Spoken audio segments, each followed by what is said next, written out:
السلام علیکم ورحمۃ اللہ وبرکاتہ۔ نحمدہ ونصلی علی رسولہ الکریم، ما بعد۔ اعوذ باللہ من الشیطان الرجیم۔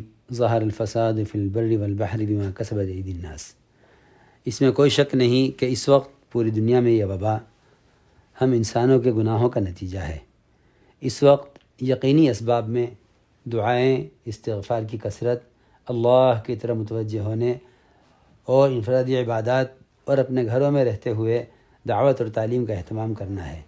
یہ اللہ رب العزت کے عذاب کو ہٹانے کا اور اس کے غصے کو ٹھنڈا کرنے کا اصل ذریعہ ہے۔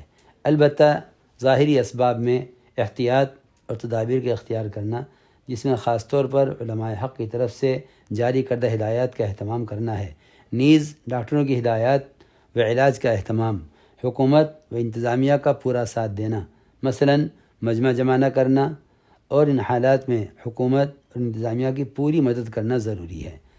بندہ از خود بھی دہلی میں ڈاکٹروں کی ہدایات کے مطابق اپنے آپ کو کوارنٹائن کیے ہوئے ہے۔